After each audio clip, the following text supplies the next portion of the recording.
ओम मुनित्रयं नमस्कृत्य उक्तिः परिभाव्य च वैयाकरणसिद्धान्तकौमुदीयं विरच्यते। सर्वेभ्यः श्रोतृभ्यः नमः। अस्माभिः गतपाठे यद्यत् पठितं तद् एकवारं स्मरामः। वयं वैयाकरणसिद्धान्तकौमुदी इत्याख्यस्य ग्रन्थस्य तत्र अजन्तनपुंसकलिङ्गप्रकरणं पठन्तः स्मः। प्रकरणस्यास्य अस्माकं क्रमे तत्र अष्टमः पाठः गतपाठः प्रवृत्तः। तस्मिन् अष्टमे पाठे वयं सर्वादौ इकोचि विभक्तौ इति सूत्रे तत्र कथं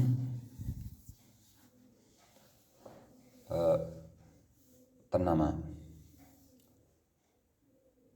नलुमताङ्गस्य इति निषेधस्य अनित्यत्वं ज्ञापितं भवति इत्येतस्मिन् विषये पठितवन्तः। सूत्रे अचि इति पदग्रहणसामर्थ्यादेव नलुमताङ्गस्य इत्येतस्य सूत्रस्य अनित्यत्वं ज्ञापितं भवति इति अस्माभिः तत्र युक्त्या व्याख्यायां पठितं, विस्तरेण तत्र चिन्तनं विहितम्। ततः हेवारे हेवारी इति रूपद्वयं भवति इति तु अस्माभिः दृष्टमेव आसीत्। अग्रेपि केचन विशेषाः दृष्टाः, यथा तृतीया विभक्तौ तत्र यद्यपि नुमापि वारिण इति रूपं सिद्ध्यति तथापि न्याय्यत्वात् तत्र परत्वात् आङ्गोनास्त्रियाम् इत्येव वक्तव्यम्। अतः वारिण इति रूपं तत्र सिद्धं भवति। ततः परं तत्र चतुर्थी विभक्तेः एकवचने पञ्चम्याः एकवचने, षष्ठ्याः एकवचने, सप्तम्याः च एकवचने केचन विशिष्टाः विचाराः अस्माभिः तत्र विहिताः। तत्र क्वचित् घेरङिति इत्यनेन गुणः प्राप्नोति स्म, क्वचित् अच्चघेः इत्यनेन औत्वं प्राप्नोति स्म। अतः तत्र उक्तं घेरङिति इति गुणे प्राप्ते वृद्ध्यौत्व त्रिज्वद्भावगुणेभ्यः नुं विप्रतिषेधेन नुं पूर्वविप्रतिषेधेन इति तत्र उक्तं। ततः प्रकृते घेरङिति अथवा तत्र तन्नाम अच्चघेः इत्यादयः विधयः अथवा वृद्धिः वा त्रिजुतभावो वा गुणो वा एते विधयः न प्रवर्तन्ते, पराः सन्तोपि न प्रवर्तन्ते, परन्तु नुम् एव अत्र प्रवर्तते। एतद्वार्तिकद्वारा विप्रतिषेधः यः उक्तः तद्विप्रतिषेधसामर्थ्यात्। तदनन्तरं तत्र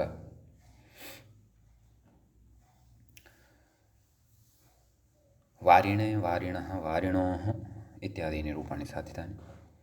नुमचिरत्रिजुतभावेभ्यो नुट्पूर्वविप्रतिषेधेन इत्यनेन नुमः बाधः भवति, नुडेव तत्र पूर्वविप्रतिषेधेन भवति। नामि परतः, क्षन्तव्यः, आमि परतः आमः नुडेव भवति। तस्मात् नामि इत्यनेन दीर्घे सति अभीष्टम् अपेक्षितं रूपं तत्र वारीणाम् इति लब्धं भवति। समीचीनं। तदनन्तरम् अस्माभिः वारिणि वारिणोः हलादौ च हरिवत् रूपाणि भवन्ति इति अयं सर्वोऽपि विशेषः अनुपदमेव चिन्तितः दृष्टश्च। ततः अनादिः ईश्वरः, अनादिः अविद्या, अनादि ब्रह्म इति विशेष्य निघ्नः यः शब्दः अनादि इति, तस्य विशेष्य निघ्नस्य अनादि इति नपुंसकलिङ्गे विद्यमानस्य किं सर्वाणि अपि रूपाणि वारिशब्दवदेव स्युः वा इति तत्र जिज्ञासा भवति। इति चेत् तत्र आदौ तु उक्तम् प्रथमायां सम्बोधनप्रथमायां द्वितीयायां च सर्वाणि अपि रूपाणि अथवा तेषु रूपेषु सर्वम् अपि कार्यं, नाम अन्वाख्यानपक्षीयं कार्यं, सूत्रसम्बद्धकार्यं साक्षात् तथैव भवति, यथा वारिशब्दे भवति। तत्र टादिषु नाम तृतीयाविभक्तितः आरभ्य प्रयोगेषु कश्चन व्यत्यासः दृश्यते। नाम वारिवत्तु रूपाणि भवन्त्येव, परन्तु अन्यविधानि अपि रूपाणि अत्र भवन्ति। तानि च रूपाणि कथम् अत्र सिद्धानि भवन्ति अथवा कथं लब्धानि भवन्ति इति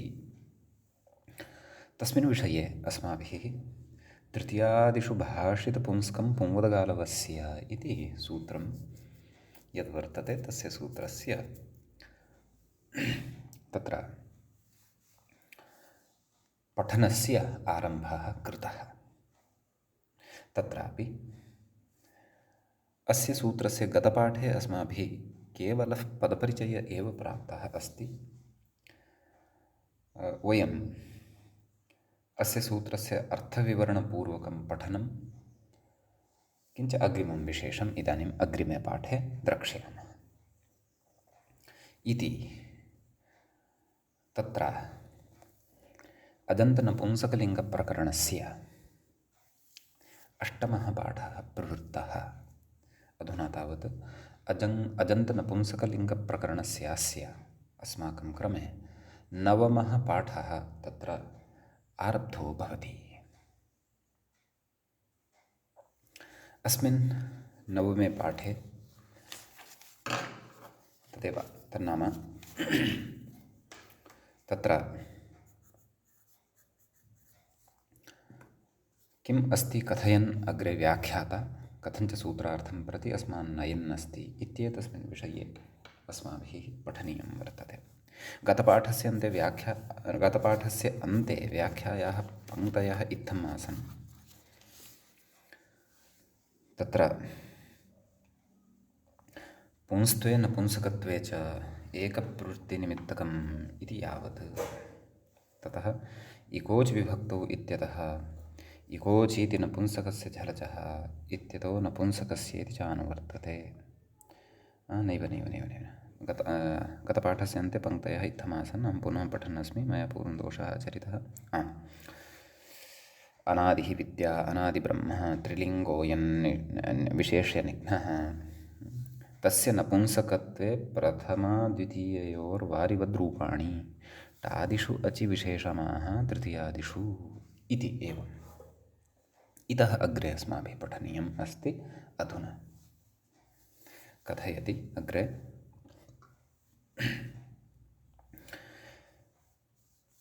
सूत्रार्थः कथं सिद्धः भवति, किं किं तत्र अनुवर्तते इति सर्वं बोधयिष्यते। परन्तु अत्र सूत्रार्थस्य अवगमनाय विशिष्टः शब्दः यः प्रयुक्तः वर्तते सः कः इति चेत् भाषितपुंस्कम् इति। भाषितपुंस्क इति शब्दः प्रयुक्तः वर्तते। तस्य शब्दस्य अर्थः कः तद् विशेषेण अवधानतया च अत्र अस्माभिः ज्ञातव्यं वर्तते।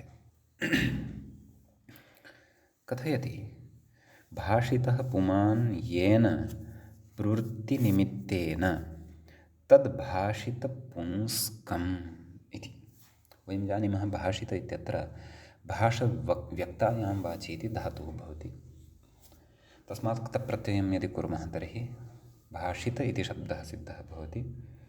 तस्मात् भाषितः इति प्रयोगः तत्र जायते। तर्हि कथं विग्रहः? भाषितः अर्थात् उक्तः एवं खलु। पुमान् नाम कश्चन पुरुषः नाम अत्र शब्दः ग्राह्यः एवं खलु, अथवा शब्दगतः पुंधर्मः ग्राह्यः एवं किल। कथयति येन प्रवृत्तिनिमित्तं नाम किं तदत्र अवगन्तव्यम्, अत्रैव अवगन्तव्यं सम्यक्तया। पश्यन्तु, शब्दाः लोके नाम संस्कृतलोके वा अथवा आधुनिके लोके वा अनन्ताः शब्दाः वर्तन्ते।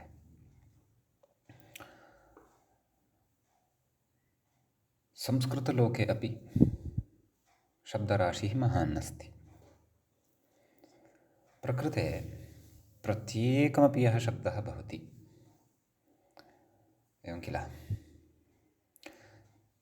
तस्मै सर्वस्मै अपि शब्दाय अथवा तत् शब्दाय तस्य शब्दस्य यः अर्थः भवति खलु, तस्य अर्थस्य बोधः भवतु एतदर्थं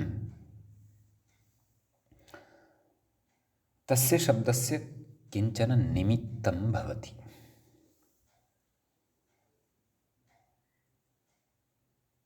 कारणं भवति। तन्निमित्तकारणादेव आम् अस्य शब्दस्य अयम् अर्थः इति वयं निर्णेतुं शक्नुमः वा न वा? इदानीं देवदत्ता इति कथयामि चेत् कश्चन अर्थः बुद्धौ उपस्थितः भवति। छागः इति कथयामि अथवा घटः इति कथयामि चेत् कश्चन अर्थः बुद्धौ उपस्थितः भवति। अहं कथं जानामि? देवदत्तः नाम अयं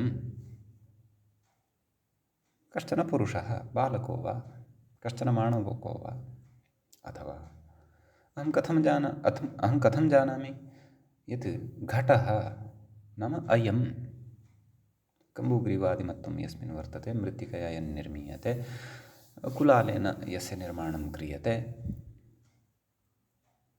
सः घटः वर्तते। तर्हि अयमर्थबोधः कुतः जातः? यतोहि तस्य शब्दस्य सविधे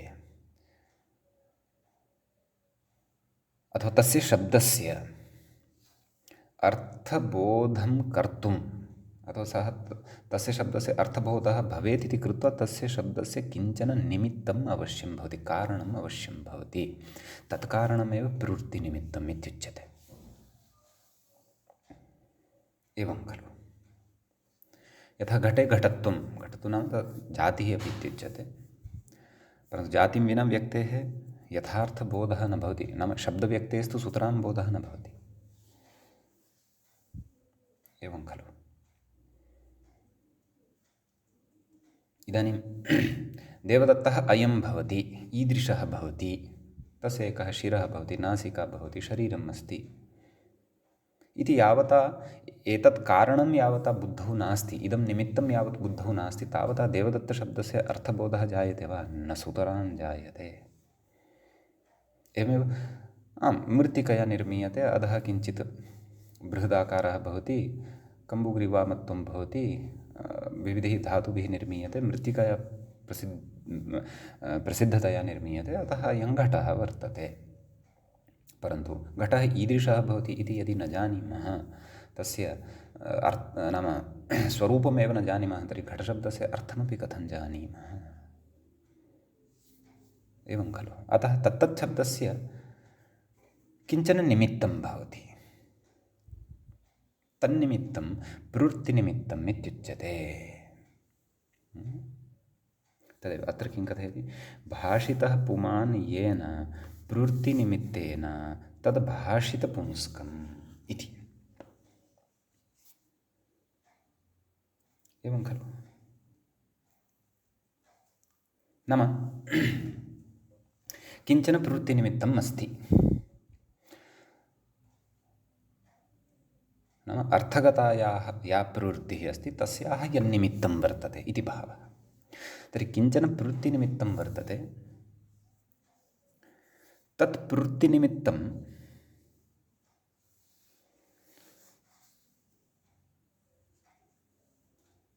कस्मिंश्चित् पुंसि वर्तते, नाम पुरुषे वर्तते। अतः येन प्रवृत्तिनिमित्तेन पुमान् भाषितः भवति, नाम पुमान् उक्तः भवति, नाम पुंसः बोधः जायमानः भवति, तत्प्रवृत्तिनिमित्तं भाषितपुंस्कम् इत्युच्यते। भाषितः पुमान् येन प्रवृत्तिनिमित्तेन भाषितपुंस्कम् इत्युच्यते। नाम तद्गतः कश्चन धर्मः, अयं पुरुषः वर्तते इति अस्माभिः तत्र किमपि निमित्तं पुरस्कृत्य, नाम तस्य अयं पुरुषः अस्ति इति अर्थज्ञानाय ततः पूर्वं किमपि निमित्तं पुरस्कृत्य वयं तत्र निर्णयं कुर्मः, आम् एषः पुरुषः वर्तते। कुतः? तस्य सः पुरुषः तथा दृश्यते, तस्य आकृतेः परिचयः अस्माकं वर्तते। अतः काञ्चित् स्त्रीं दृष्ट्वा वयम् एषा पुरुषः वर्तते इति तु न कथयामः खलु। कुतः? प्रवृत्तिनिमित्तभेदः वर्तते। एवं खलु।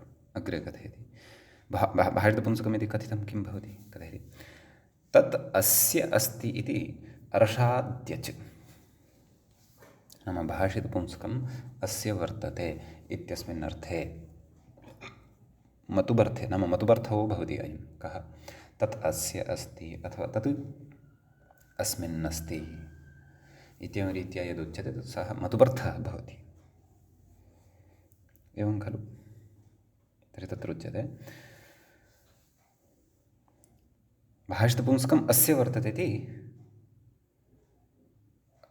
अर्षाद्यच, नाम तत्र अचि सति भाषितपुंसक अ यस्य इति चैत्यनेन अकारलोपः भवति। ककारोत्तरवर्तिनः अकारः यः वर्तते तस्य लोपः भवति। भाषितपुंसक अभाषितपुंसकः, सुप्रत्ययः तस्य स्थाने अं भाषितपुंसकम् इति भवति। नाम इदं विशेषणम् अस्ति किं? भाषितपुंस्कम् इति। तर्हि भाषितपुंस्कम् अस्ति किं? विशेष्यं किम् अस्ति? तदग्रे कथयति।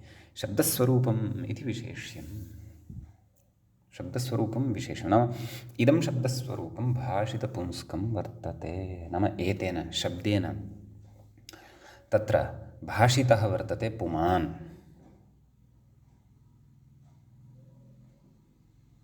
एवं खलु। भाषितः पुमान् येन प्रवृत्तिनिमित्तेन तद् भाषितपुंस्कं भवति इति। येन नाम केन? प्रवृत्तिनिमित्तेन, नाम निमित्तविशेषम् आदाय तद् अध्याहृत्य अत्र अर्थः आनीयते। येन प्रवृत्तिनिमित्तेन इति। अतः भाषितपुंस्कम् अस्य अस्ति इति कृत्वा अयं शब्दः भाषितपुंस्कः भवति, अथवा इदं शब्दस्वरूपं भाषितपुंस्कं भवति। अग्रे कथयति, इतोपि नाम अस्य अर्थस्पष्टतां कुर्वन् व्याख्याता अग्रे कथयति, पुंस्त्वे नपुंसकत्वे च एकप्रवृत्तिनिमित्तकम् इति यावत्।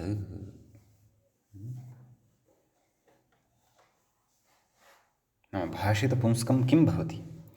पुंस्त्वे नपुंसकत्वे च एकप्रवृत्तिनिमित्तकं, नाम समानं यस्य प्रवृत्तिनिमित्तकत्वं भवति, नाम एकमेव प्रवृत्तिनिमित्तकं भवति, तत् वस्तुतः भाषितपुंस्कं भवति इति भावः। समीचीनं। नाम कश्चन शब्दः पुल्लिङ्गे एव नास्ति, परन्तु लिङ्गान्तरे अपि अस्ति। लिङ्गान्तरे सति सः शब्दः कस्यचित् विशेष्यस्य विशेषणम् अपि यदि भवितुम् अर्हति, तर्हि तादृशः शब्दः भाषितपुंस्कः इत्युच्यते। एतद् अपि अत्रैव जागरूकतया अवगन्तव्यं, सरलीकृत्य उच्यमानम् अस्ति मया। पुनः वदामि, नाम व्याख्यात्रा अपि उक्तं, परन्तु तद् वदन्नस्मि। नाम पुंस्त्वे नपुंसकत्वे च एकप्रवृत्तिनिमित्तकम् इत्यस्य कः अर्थः? नाम एक नाम समाना अथवा एका एव, एकमेव वृत्तिनिमित्तकत्वं वर्तते यस्य शब्दस्य। क्व? पुंस्त्वे अपि नपुंसकत्वे, नाम पुल्लिङ्गे अपि नपुंसकलिङ्गे अपि। लिङ्गान्तरे अस्ति चेत् लिङ्गान्तरे अपि। एवं खलु। अतः तादृशः शब्दः भाषितपुंस्कः भवेत् इति। समीचीनम्। इदानीं यः तु शब्दः नित्यतया पुल्लिङ्गे एव वर्तते, लिङ्गान्तरे न भवत्येव, तस्य कृते वस्तुतः भाषितपुंस्कम् इति वक्तुम् अपेक्षा नास्ति। यतः तेन पुमान् अथवा पुल्लिङ्गे विद्यमानः शब्दः पृथक्तया बोधनीयः इति नास्ति। अयं शब्दः पुल्लिङ्गे भवति, अथवा अस्य पुल्लिङ्गत्वं वर्तते इति कथनीयम् इति नास्ति। यतः सः शब्दः नित्यतया एव पुल्लिङ्गे वर्तते। तेन शब्देन पुंधर्मः नाम विशेषेण कथनीयः इति कृत्वा तस्य कृते भाषितपुंस्कः अयं शब्दः इति न कथ्यते। परन्तु तादृशः शब्दः, यः शब्दः पुल्लिङ्गात् भिन्नलिङ्गे अपि भवति, भिन्नलिङ्गे सन् सः शब्दः पुल्लिङ्गे अपि भवेत्, अथवा सः शब्दः यः पुल्लिङ्गात् भिन्नलिङ्गे विद्यमानस्य विशेष्यस्य विशेषणं भवति, तदेव विशेषणं पुल्लिङ्गे विद्यमानस्य विशेष्यस्यापि विशेषणं भवितुम् अर्हति यदि, तर्हि तादृशः शब्दः भाषितपुंस्कः इत्युच्यते। साक्षात् विशेषणमिति नोच्यते, विशेषणमेव भाषितपुंस्कं भवति इति नोच्यते। परन्तु विशेष्यनिघ्नः शब्दः कश्चन पुल्लिङ्गस्यापि विशेषणभूतः भवितुम् अर्हति यदि, तादृशः शब्दः भाषितपुंस्कः शब्दः भवति इति। यथा अत्र अनादिशब्दः वर्तते, सः नपुंसकलिङ्गे अस्ति चेत् नाम तुल्यपृथ्वीनिमित्तत्वम् अनादित्वं वर्तते, तद् अनादित्वं पुल्लिङ्गे नपुंसकलिङ्गे ब्रह्मणि अस्ति चेत् पुंसि ईश्वरे अपि वर्तते। स्त्रीलिङ्गे अविद्यायां वर्तते चेत् पुंसि ईश्वरे अपि वर्तते। यदि एषः अनादिशब्दः केवले नपुंसकलिङ्गे एव भवति स्म, तत्र स्त्रीलिङ्गे तत्र पुल्लिङ्गे न भवति स्म, नपुंसकलिङ्गे स्त्रीलिङ्गे अस्ति केवलं, तदापि एषः भाषितपुंस्कः नास्ति। तस्य भिन्नानि प्रयोजनानि अग्रे इतोपि स्फुटीभविष्यन्ति। एवं खलु, केवले स्त्रीलिङ्गे एव अस्ति, नपुंसकलिङ्गे च अस्ति, परन्तु पुल्लिङ्गे नास्ति, तदापि एषः भाषितपुंस्कः नास्ति। केवले नपुंसके एव अथवा केवले स्त्रीलिङ्गे एव वर्तते, तदा तु सूत्रान् न भवत्येव। नाम सः लिङ्गान्तरे सन् शब्दः पुल्लिङ्गस्य शब्दस्य अपि तुल्यप्रवृत्तिनिमित्तत्वेन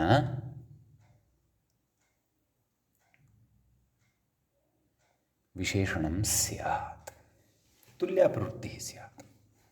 प्रवृत्तिः यदि भिन्ना तर्हि अपि भाषितपुंस्कत्वं न भवति। एतस्मिन् विषये अपि अग्रे उदाहरणेषु प्रत्युदाहरणेषु च स्पष्टता अस्माभिः प्राप्स्यते।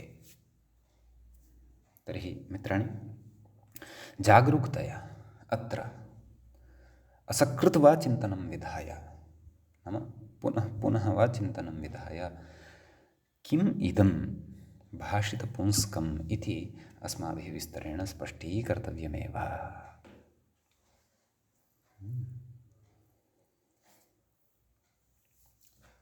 उदाहरणेषु अग्रे वयम् इतोपि अस्य स्पष्टीकरणत्वं प्राप्स्यामः।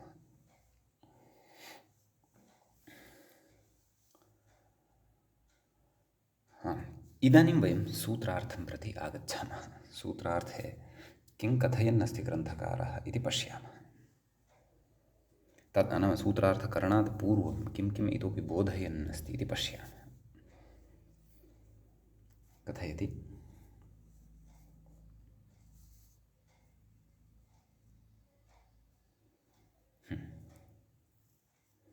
इकोचि विभक्तौ इत्यतः इकोचि इति नपुंसकस्य झलचः इत्यतः नपुंसकस्य च इति अनुवर्तते। नाम सूत्रद्वयात् विषयद्वयम् अनुवर्तते। इकोचि विभक्तौ इत्यस्मात् अचि इत्यस्य अनुवर्तनं भवति, नपुंसकस्य झलचः इत्यस्मात् च नपुंसकस्य इत्यस्य अनुवर्तनम् अत्र भवति। एवं खलु। अग्रे उच्यते, षष्ठी च प्रथमया विपरिणम्यते इति। नाम नपुंसकस्य इति यत् षष्ठ्यन्तं वर्तते गते, नाम यस्मात् अनुवृत्तिः आगच्छन्ती अस्ति, तत् षष्ठ्यन्तं पदम् अत्र प्रथमया विपरिणम्यते। नाम नपुंसकम् इत्येवं रीत्या तस्य षष्ठ्यन्तस्य विपरिणामो भवति, परिणामः भवति। समीचीनम्। तदाह प्रवृत्तिनिमित्तैक्य इत्यादिना पुंवद्वेति मूले पश्यामः। कथयति, प्रवृत्तिनिमित्तैक्ये भाषितपुंस्कं नाम शब्दस्वरूपं, भाषितपुंस्कं किं शब्दस्वरूपम् इति तत्र अध्याहार्यं। प्रवृत्तिनिमित्तैक्ये भाषितपुंस्कं शब्दस्वरूपम् इगन्तं क्लीबं, तत्शब्दस्वरूपं कीदृशं स्यात्? इगन्तं स्यात्, नाम इक् प्रत्याहारान्तं स्यात्। पुनः कीदृशं स्यात्? क्लीबं स्यात्, नाम नपुंसकलिङ्गे विद्यमानः सः स्यात्। अस्माभिः अनादिब्रह्म इति अनादिशब्दः स्वीकृतः वर्तते, नपुंसकलिङ्गस्य चर्चा अथवा प्रकरणम् इदं वर्तते इति कृत्वा समीचीनं। किं कथयति? पुंवद् वा स्यात् इति व्याख्याता कथयति। पुंवद्वेति कथयति गालवग्रहणादिति भावः, नाम गालवाचार्यः वर्तते तस्य ग्रहणात्।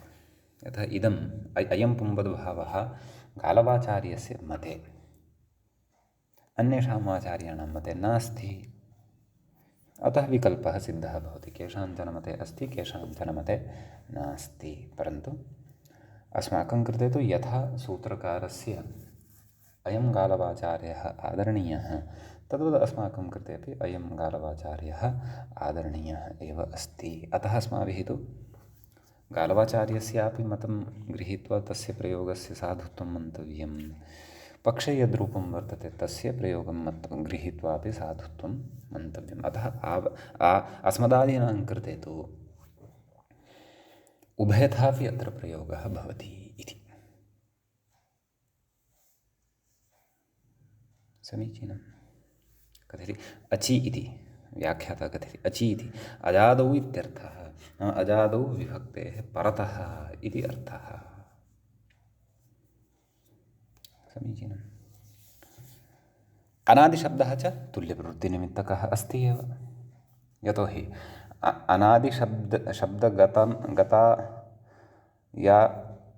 अनादिशब्दगतं यत् प्रवृत्तिनिमित्तत्वं वर्तते, तत् प्रवृत्तिनिमित्तत्वं पुमांसमपि भाषते, नाम तेन पुमान् अपि उक्तः भवति, नाम पुंसि अपि तत् प्रवृत्तिनिमित्तकत्वं भवति इति भावः। एवं खलु? यथा शुक्लस्य प्रवृत्तिनिमित्तकत्वं शुक्लत्वं भवति, ब्राह्मणस्य बोधार्थं तद्गतप्रवृत्तिनिमित्तकत्वं ब्राह्मणत्वं भवति। समीचीनम्। एवमेव घटे घटत्वं, तत्र मानवे मानवत्वम्, आकाशे आकाशत्वं, तादृशं प्रवृत्तिनिमित्तत्वं यद् वर्तते तत् प्रवृत्तिनिमित्तत्वं यदि पुंसि अपि समानरूपेण अस्ति तर्हि तादृशं शब्दस्वरूपं यस्य प्रवृत्तिनिमित्तत्वं पुंसि अपि वर्तते, स्त्रियामपि वर्तते, नपुंसकलिङ्गे अपि वर्तते यदि, तर्हि तादृशं शब्दस्वरूपं भाषितपुंस्कं भवति। अयम् अनादिशब्दश्च तादृशः अस्त्येव, वा न वा? अतः इति पुनः पुनः उक्त्वा, पुनः पुनः अत्र चिन्तनं विधाय वृत्तिनिमित्तत्वम् अत्रैव अस्मिन् प्रकरणे, नाम एतत् सूत्रसन्दर्भे एव स्पष्टीकर्तव्यं। यतः स्त्रीप्रत्ययप्रकरणे समासेषु तद्धितेषु तत्र तत्र अस्माभिः अयं विषयः पुनः पुनः अग्रे सम्मुखीकर्तव्यः भविष्यति। अतः सम्यक् अत्रैव अस्य बोधः बुद्धौ स्थापनीयः। अस्तु, तर्हि पुंवद् नाम तत्र किमुक्तं? टादावचि इत्युक्तं। टा आदौ अस्ति यस्य, सः टादावच्, यस्य अचः सः टादावच्, तस्मिन् टादावचि। एवं खलु? नाम टा इति टा इत्यतः आरभ्य ञो सुप्, तत्र सप्तमी विभक्तेः बहुवचनान्तं यावत् तादृशः सुप् यस्य आरम्भे अच् भवति। ते तु कतिपये एव सन्ति इति वयं जानीमः। टा अस्ति, ङे अस्ति, ङसि अस्ति, ङस् अस्ति, ङि अस्ति, नुट् नास्ति चेत् आम् अपि अस्ति। सम्यक्। नाम आमः नुड् नास्ति चेत् आम् अपि अजादिरेव खलु। नुटः आगमानन्तरं तस्य अजादित्वं नश्यति, तावदेव। अस्तु, अग्रे कथयति पुंवत्वे ह्रस्वनुमोरभावः फलति इति।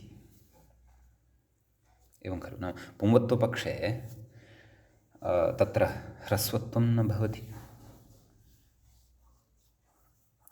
वा न वा? तत्र ह्रस्वोनुपुंसके प्रातिपदिकस्य इति कथयामः खलु, तन्न भवति।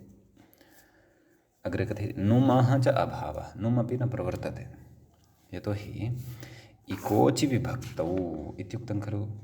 सः विषयः एव नपुंसकलिङ्गस्य वर्तते, इगन्तस्य क्लीबस्य नुमागमः स्यादचि विभक्तौ इति, वा न वा? अतः प्रकृते पुंवद्भावपक्षे एतत् कार्यद्वयं न भविष्यति। अथवा अन्यदपि कार्यं पुल्लिङ्गत्वम् आदाय यत् प्राप्तं भवति तस्य प्रवृत्तिः अत्र न भविष्यति। आं पुंत्वपक्षे तु भविष्यति। तर्हि इतः परं नाम तृतीयाविभक्तितः आरभ्य अस्माभिः तत्र चतुर्थी एकवचने किञ्च पंचमी एकवचने, षष्ठी एकवचने, सप्तमी एकवचने च रूपद्वयम्, आं षष्ठी द्विवचने, षष्ठी सप्तमी द्विवचने चापि रूपद्वयं सर्वत्र द्रष्टव्यं वर्तते।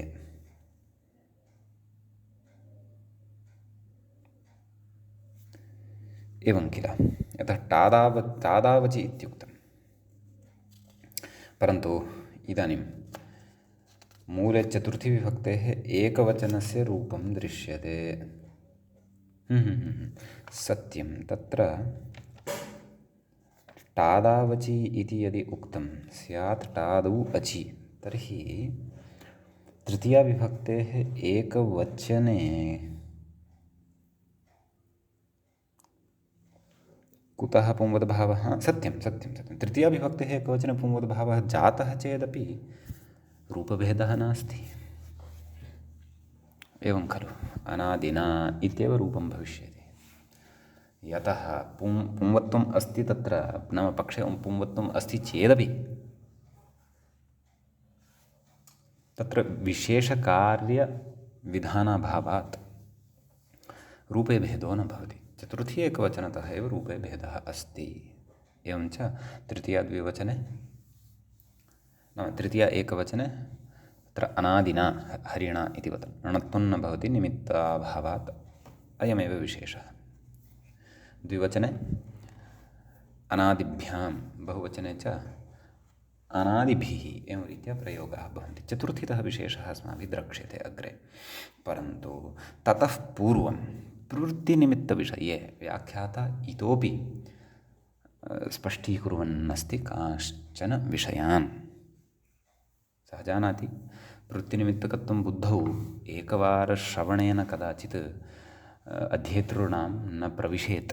अतः तत्र इतोपि विविधैः प्रकारैः तेषां स्पष्टतां यदि करोमि तर्हि अत्रैव विषयस्य स्पष्टतां ते प्राप्स्यन्ति। अतः पुनः अग्रे किञ्चित् कथयन्नस्ति।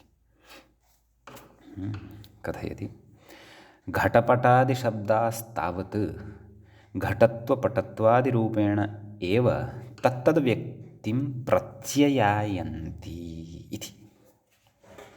एवं खलु। नाम पश्यन्तु, शब्दगतः कश्चन धर्मः प्रसिद्धः भवति। शब्दानां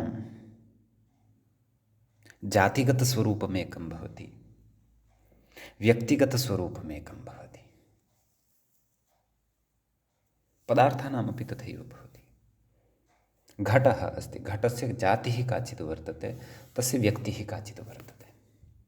एवमेव शब्दैरपि जातेः अपि बोधः भवति, व्यक्तेः अपि बोधः भवति। तदेव कथयति घटपटादिशब्दास्तावत्, नाम घटशब्दः अस्ति, पटशब्दः अस्ति, घटत्वपटत्वादिरूपेण तत्तद्व्यक्तिं प्रत्ययायन्ति। नाम तत्तद्व्यक्तिं, नाम तस्य तस्य व्यक्तिम् अथवा तत्तत्सम्बन्धिनीं व्यक्तिं, व्यक्तिः नाम आकृतिः। एवं खलु। तर्हि तत्र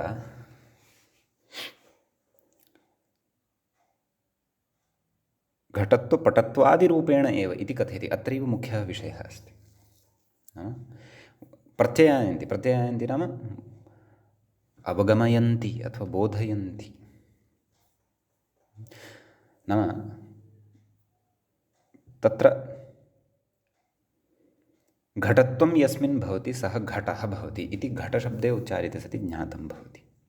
पटत्वं यस्मिन् भवति सः पटः भवति इति पटशब्दे उच्चार्यते सति ज्ञातं भवति। घटत्वं पटत्वमेव तस्मिन् विद्यमानं किमपि प्रवृत्तिनिमित्तकत्वम् इति उच्यते। नाम घटे घटत्वं, घटस्य प्रवृत्तौ निमित्तं तद्गतं घटत्वं भवति, पटस्य प्रवृत्तौ निमित्तं तद्गतं पटत्वं भवति वा न वा? यदि तस्मिन् घटत्वमेव नास्ति, पटत्वमेव नास्ति, तर्हि अयं घटः इति पाषाणं दृष्ट्वा वक्तुं शक्नुमः वा? न खलु।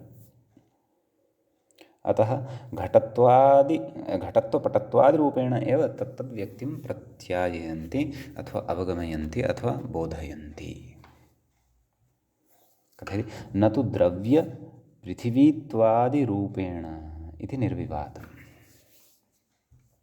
एवं खलु। न तु द्रव्यत्वपृथिवीत्वादिरूपेण, यथा घटः इत्यत्र द्रव्यत्वमपि वर्तते खलु, पटः इत्यत्र अपि द्रव्यत्वं वर्तते खलु। इति चेत् कथं द्रव्यत्वं भवति इति चेत् तयोः तत्र पृथिवीत्वम् अपि वर्तते। अतः घटशब्देन घटशब्दगतपृथिवीत्वं यद् वर्तते, द्रव्यत्वपृथिवीत्वादिरूपेण तत्र बोधः न भवति। नाम तद्गतं यद् द्रव्यत्वम् अथवा पृथिवीत्वं वा वर्तते, तत्तद् शब्दगतं घटत्वं वा अथवा पटत्वं वा, तद्रूपेण शब्दान् न प्रत्ययायन्ति, न अवगमयन्ति, परन्तु तद्गतं साक्षात् यद् घटत्वम् अथवा पटत्वं किमपि वर्तते तत्तच्छब्दे, आदिशब्देन अन्येपि शब्दाः ग्राह्याः, तद्घटत्वं तत्पटत्वं वा पुरस्कृत्य एव तत्तद्व्यक्तेः बोधं कारयन्ति। एवं किल। कथयति अग्रे, ततश्च यद्विशेषणं पुरस्कृत्य, सरलीकृत्य कथयन्नस्ति, यद्विशेषणं पुरस्कृत्य घटादिशब्दाः तत्तद्व्यक्तिषु प्रयुज्यन्ते, तद्विशेषणं प्रवृत्तिनिमित्तम् इत्युच्यते। एवं खलु। नाम यत्किमपि विशेषणं वर्तते, यद्विशेषणं पुरस्कृत्य, नाम तत्तद्विशेषणं पुरस्कृत्य, नाम आदाय घटादिशब्दाः तत्तद्व्यक्तिषु प्रयुज्यन्ते। घटशब्दस्य व्यक्तिः का? घटः खलु। यः पुरतः स्थापितः घटः, यस्मिन् जलं पूर्यते। एवं खलु। तत्तद्व्यक्तिषु प्रयुज्यन्ते, तद्विशेषणं प्रवृत्तिनिमित्तम् इत्युच्यते। तदेव विशेषणं, नाम घटगतं घटत्वं यद् विशेषणं वर्तते, पटगतं पटत्वं यद् विशेषणं वर्तते, तद्विशेषणं प्रवृत्तिनिमित्तम् इत्युच्यते, नाम प्रवृत्तिनिमित्तम् इति कथ्यते। कथयति वाच्यतावच्छेदकम् इति यावत् एका भवति वाचकता, एका भवति वाच्यता। वाच्यतावच्छेदकत्वं नाम वाच्यतायुक्तत्वम्। एवं खलु। एव प्रवृत्तिनिमित्तम् इत्युच्यते।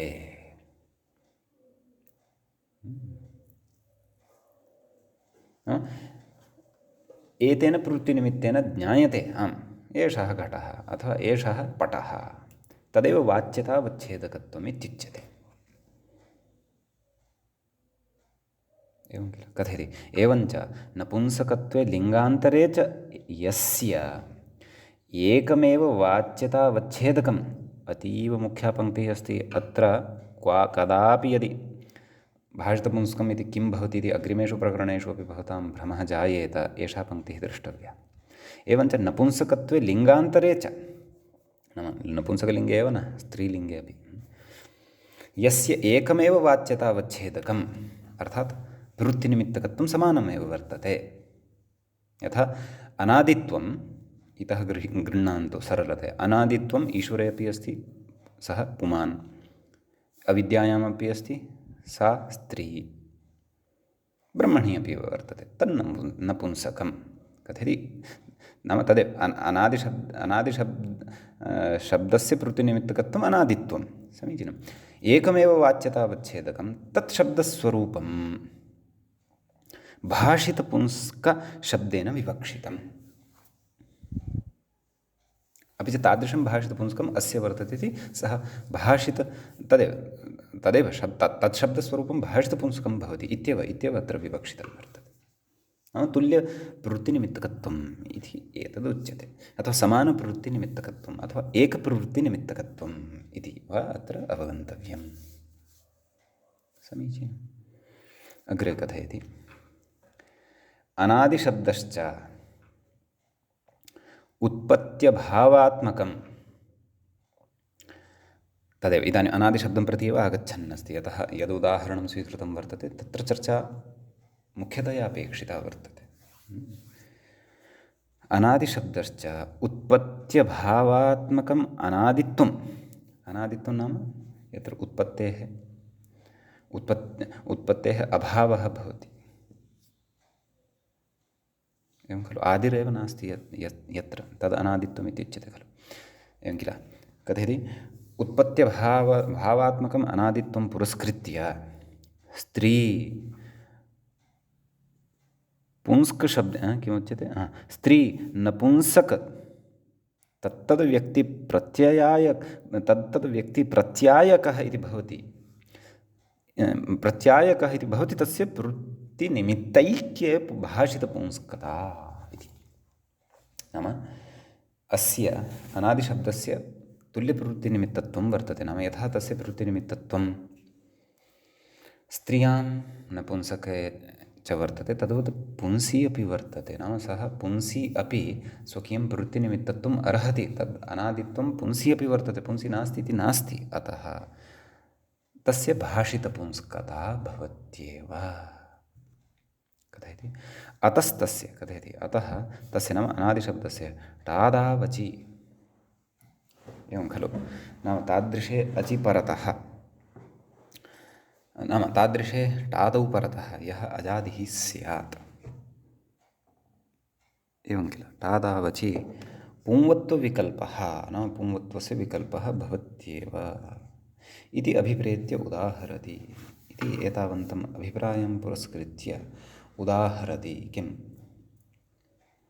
अनादये अनादिने इति तर्हि एतावान् विषयः यद्यपि रूपाणि साधनीयानि सन्ति परन्तु भाषितपुंस्कम् अत्र अतीव जागरूकतया ज्ञातव्यं येन केन प्रकारेण वा ज्ञातव्यं मया यद् व्याख्यानं कृतं तेन नावगम्यते अन्याः टीकाग्रन्थाः पठन्तु एतामेव टीकां पुनः पुनः पठन्तु किमपि वा पठन्तु परन्तु अत्र ज्ञातव्यम् अग्रे न गन्तव्यमेव समीचीनं यद्यपि मया यत्नः कृतः तथापि भवन्तः अपि तत्र अवश्यमेव एतद् अवगतवन्तः स्युरेव इति कामये अस्तु नावगतवन्तः स्युः तर्हि पुनः पुनः चिन्तनं कर्तव्यं पुनः पुनः पठनीयम् इति तावदेव अस्तु अग्रे कथयति पुंवत्वे नुमः अप्रवृत्तेः नाम एतद्रूपद्वयं कथं सिद्ध्यति नाम पुंवद्भावः यत्र भवति तस्मिन् पक्षे नुं तु न भवति यतः इकोचि विभक्तौ इति तु नपुंसकलिङ्गस्य विषयः वर्तते कथयति नुमः अप्रवृत्तेः घेरङ् इति गुणः घेरङ् इत्यनेन तत्र गुणः भवति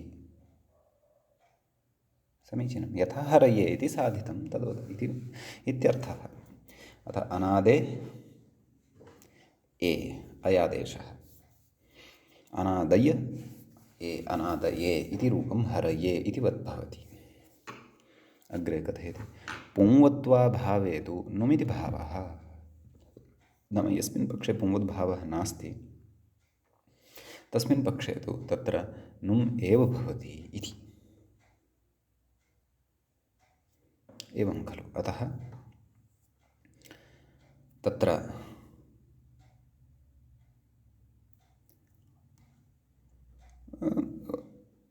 अनादिन् ए अनादिने नाम वारिणे इतिवत् अनादिने इति रूपं सिद्धं भवति अग्रे कथयति इत्यादि इति नाम अग्रे अपि एवमेव व्यवस्था ज्ञेया कथयति नाम अग्रे व्याख्यातारूपाणि कथयिष्यति परन्तु वयं क्रमेण अन्यानि अपि वचनानि अत्र द्रक्ष्यामः। तर्हि चतुर्थी द्विवचने अनादिभ्यां, बहुवचने अनादिभिः, पञ्चमी विभक्तेः रूपं व्याख्यात्रा दत्तं वर्तते विकल्पेन किम् अनादेः अनादिनः इति। तर्हि तदेव यस्मिन् पक्षे पुंवद्भावः नास्ति तत्र घेर् इति ङसिङसोश्च इत्यनेन पूर्वरूपादिकं विधाय हरेः इतिवत् अनादेः इति रूपं सिद्धं भवति। एवं किल। पक्षे च नुं भवति इति कृत्वा वारिणः इतिवत् अनादिनः इति रूपं भवति। सम्यक्। द्विवचने अत्र अपि तदेव अनादिभ्यां, बहुवचने अनादिभ्यः इति रूपद्वयं भवति। समीचीनं। षष्ठीविभक्तेः एकवचने अपि इत्थमेव रूपद्वयं भविष्यति, अनादेः अनादिनः इति। ततः तत्र षष्ठीविभक्तेः द्विवचनस्य रूपम् अग्रे व्याख्यात्रा उच्यमानं वर्तते, अनाद्योः अनादिनोः। अर्थात् पुंवद्भावपक्षे हरिवत् रूपं, हर्योः इतिवत् अनाद्योः, पुंवत्वाभावपक्षे तत्र वारिवत् रूपं, वारिणोः इतिवत् अनादिनोः इति रूपं भवति। णत्वस्य निमित्तं, णत्वाय निमित्तं नास्ति, अतः णत्वमपि न भवति। सम्यक्। अग्रे कथयति आमि तु अनादीनाम् इत्येव। आमि परतः तु अनादीनाम्।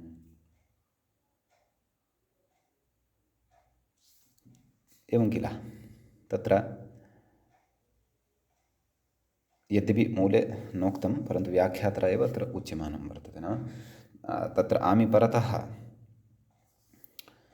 यदि पुंवद्भावः अस्ति तर्हि अपि, नपुंसकलिङ्गत्वं वर्तते तर्हि अपि, नाम पुंवत्वाभावः अस्ति तर्हि अपि, पुंवद्भावः यदि अस्ति तर्हि अपि, पुंवत्वाभावः अस्ति यदि तर्हि अपि। समीचीनम्। अनादीनाम् इत्येव भवति। यथा वारीणाम् इति साधितं, तत्र नुं भवेत् वा नुट् भवेत् वा इति चेत् नुमचिरतृजोतभावेभ्यः नुट् पूर्वविप्रतिषेधेन इति कृत्वा नुमेव आदौ भवति इति अस्माभिः पूर्वं पठितम्। अतः अत्रापि अनादीनाम् इत्येव रूपं भवति। सम्यक्। इति षष्ठी। अग्रे कथयति शेषं वारिवदिति। परन्तु ततः पूर्वं सप्तम्याः अपि रूपाणि पश्यामः। सप्तमीविभक्तेः एकवचने पुंवद्भावपक्षे हरौ इतिवत् अच्चघेः इत्यस्य प्रवृत्त्या अनादौ इति रूपं सिद्धं भवति। समीचीनं। पक्षे पुंवत्वाभावपक्षे नपुंसकत्वात् इकोच विभक्तौ इत्यनेन तत्र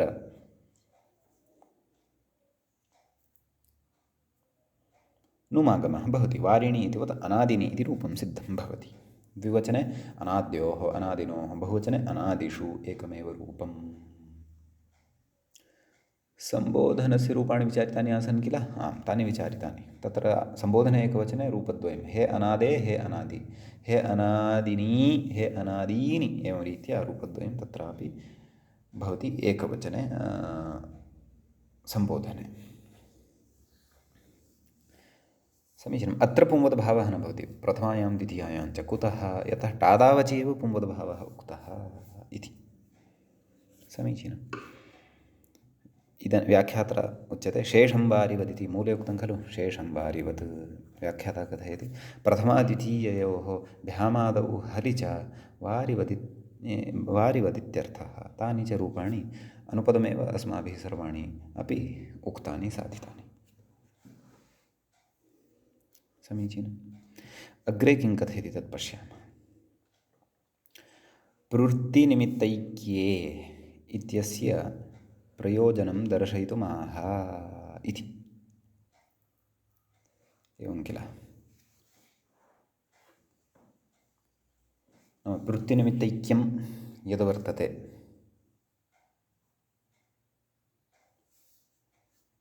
तस्य प्रयोजनं दर्शयितुं कथय, नाम किमर्थं तदुच्यते। प्रवृत्तिनिमित्तैक्यमिति अर्थः कुतः लब्धः? भाषितपुंस्कम् इत्यस्मात् लब्धः। तत्र कथं कथं विग्रहः कृतः इति वयं जानीमः एव। सम्यक्। किमाह? पीरुर्वृक्ष इत्यादि। मूले पश्यन्तु, पीलुर्वृक्षः, कश्चन वृक्षः, तस्य नाम वर्तते पीलुः। एवं खलु? कथयति, यदा वृक्षविशेषः पीलुशब्दः वाच्यः तदा पुल्लिङ्गः पीलुशब्दः इति। तदा पीलुशब्दः पुल्लिङ्गे वर्तते। एवं खलु? अग्रे कथयति, यदा पीलुफल्यं पीलुजन्यफलं पीलुशब्दवाच्यं तदा नपुंसकलिङ्गः।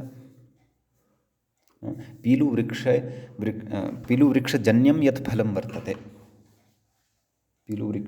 वृक्षात् जायते अथवा पीलुवृक्षेण जन्यते यत् फलं, तस्मिन् अर्थेपि पीलुशब्दः प्रयुज्यते। पीलुः इति वृक्षः अपि वर्तते, पीलुः इति तस्य वृक्षस्य फलम् अपि वर्तते। सम्यक्? कथयति, तदा नपुंसकलिङ्गः, फलं चेत् तस्य नपुंसकलिङ्गं वर्तते, अतः एव तत्र मूले उक्तं, पश्यन्तु, तत्फलं पीलु। कुतः तत्र व्युत्पत्तिरस्ति, नाम तस्येदम् इत्यस्मिन् अर्थे तत्र पीलोः इदं फलम् इत्यस्मिन् अर्थे पीलुशब्दात् अणप्रत्ययः क्रियते, तद्धितः। तस्य कथयति, फले लुक् इत्यनेन लुक् भवति। समीचीनं। फले लुक् इत्यनेन लुकि सति तत्र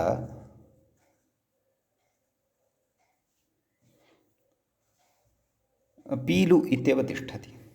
तत् फलम् इत्यस्य विशेषणमिति कृत्वा नपुंसकलिङ्गे भवति। अतः पीलुः नाम वृक्षः, पीलु नाम नपुंसकलिङ्गे विद्यमानः शब्दः, अर्थात् फलम् इत्यर्थः।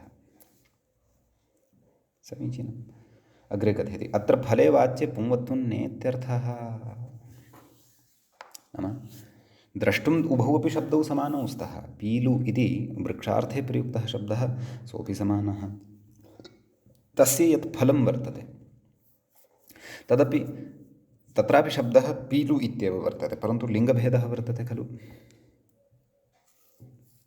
वा न वा? पीलुः इति पुल्लिङ्गे अपि वर्तते, पीलु इति शब्दः पुल्लिङ्गे वर्तते, परन्तु अर्थभेदः वर्तते। वृक्षः नपुंसकलिङ्गे अपि स एव शब्दः वर्तते, परन्तु अर्थभेदः वर्तते, फलम् इत्यर्थः वर्तते। कथयति, फले वाच्ये पुंवत्वं नेत्यर्थः इति। नाम फलवाचकः यः पीलुशब्दः, तत्र पुंवद तत्र एतद् भाषितपुंस्कं पुंवदगालवस्य, तृतीयादिषु भाषितपुंस्कं पुंवदगालवस्य इत्यनेन सूत्रेण तत्र पुंवदभावः वक्तुं न शक्यते। तदेव कुतः न शक्यते, तदेव व्याख्याता अग्रे जिज्ञासाम् उत्पादयति। कुतः इत्यतः आह, प्रवृत्तिनिमित्तभेदात्। मूले पश्यन्तु, तत्र मूले उक्तं खलु, तस्मै पीलूने, अत्र न पुंवत्, नाम पीलूने इति एकमेव रूपं भवति। पक्षे पुंवत्वे यथा शम्भवे इति रूपं भवति, तद्वत् पीलवे इति रूपं न भवति। आम्, यः तु वृक्षः वर्तते, यः तु वृक्षः वर्तते, तस्मिन् अर्थे पुल्लिङ्गे यः शब्दः प्रयुज्यमानः वर्तते पीलु इति, तत्र तु पीलवे इत्येव रूपं। परन्तु नपुंसकलिङ्गेपि विद्यमानः यः शब्दः वर्तते पीलुवृक्षस्य फलार्थे, तत्र तृतीयादिषु भाषितपुंस्कं पुंवदगालवस्य इत्यनेन सूत्रेण पुंवदभावः न भवति। कुतः? तदेव मूले उक्तम्, अत्र न पुंवत् प्रवृत्तिनिमित्तभेदात् इति। नाम प्रवृत्तिनिमित्तभेदः अत्र वर्तते। कथयति, वृक्षत्वव्याप्यजातिविशेषात्मकं पीलुत्वं वृक्षविशेषे वाच्ये प्रवृत्तिनिमित्तम्। एवं खलु? नाम वृक्षत्वव्याप्यजातिविशेषात्मकम्, एवं खलु? नाम जातिविशेषात्मकं, नाम जातिविशेषवाचकं यद् वृक्षत्वं वर्तते, तद् वृक्षे यदा व्यापकत्वं भवति, तद् वृक्षे एव यदा व्याप्यत्वेन तिष्ठति, तादृशं पीलुत्वं, नाम तादृशं पीलुशब्दगतं प्रवृत्तिनिमित्तकत्वं यद् वर्तते, वृक्षविशेषे वाच्ये प्रवृत्तिनिमित्तं, नाम तेन वृक्षस्य बोधः जायते। फलविशेषे तु वाच्ये, नाम यदा फलं तत्र विवक्षणीयं भवति, फलत्वव्याप्यजातिविशेषात्मकं पीलुत्वं प्रवृत्तिनिमित्तम् इति वृत्तिनिमित्तभेदादित्यर्थः। नाम अस्य अर्थः अयमेव, सरलतया कथयामि चेत् फलार्थे प्रयुज्यमानः यः पीलुशब्दः तस्य प्रवृत्तिनिमित्तं फलत्वव्याप्यजातिविशेषात्मकं वर्तते। नाम तेन फलस्य बोधः जायते। वृक्षार्थे प्रयुक्तः यः पीलुशब्दः तेन फलार्थबोधः न जायते, परन्तु वृक्षार्थबोधः जायते। एवं खलु। अतः उभयोः अपि पीलु इत्यनयोः शब्दयोः न द्रष्टुम् एकस्य एव पीलु इति शब्दस्य अर्थभेदकारणेन प्रवृत्तिनिमित्तकत्वं वर्तते। समीचीनम्।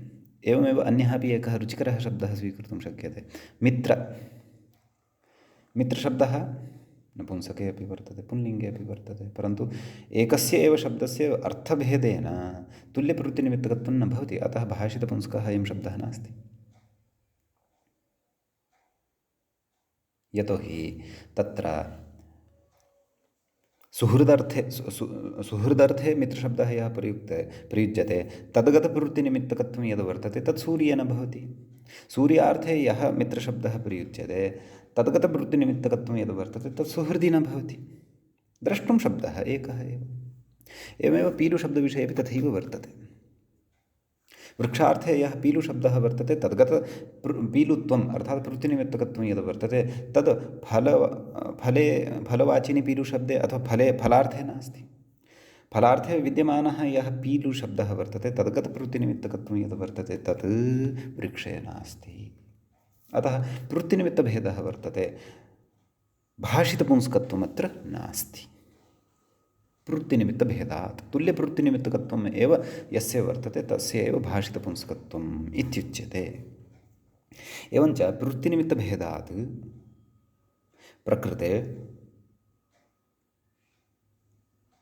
तत्र तृतीयादिषु भाषितपुंस्कं पुंवदकालवस्य इत्यस्य प्रवृत्तिः पीलु इति नपुंसकलिङ्गे फलवाचकः यः शब्दः वर्तते तस्मिन् अर्थे न भवति इत्युच्यते। एवं किल।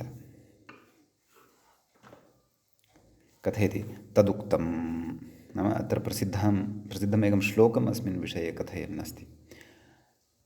पीलुर्वृक्षः फलं पीलु पीलुने न तु पीलवे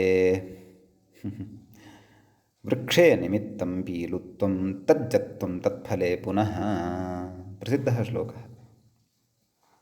पीलुर्वृक्षः फलं पीलु नाम पीलुः चेत् वृक्षः, फलं चेत् पीलु। भेदः अस्ति खलु। पीलुः इति पुल्लिङ्गे, पीलु इति नपुंसकलिङ्गे। पीलुः इति पुल्लिङ्गे, पीलु इति नपुंसकलिङ्गे। कथयति अतः कथयति पीलुने न तु पीलवे। अतः तत्र फलार्थे पीलुने इति नाम नपुंसकलिङ्गत्वमेव तस्य वर्तते। तत्र विकल्पेन पुंवदभावः न भवति, अतः नुम् भवत्येव।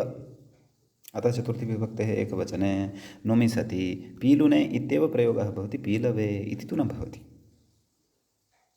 न तु पीलवे। वृक्षे निमित्तं पीलुत्वं।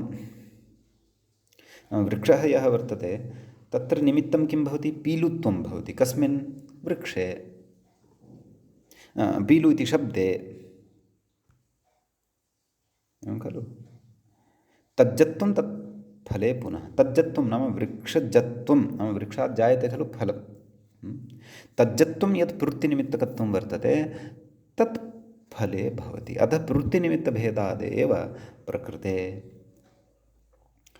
पीलुशब्दः भाषितपुंस्कः भवितुं नार्हति इति भेदः।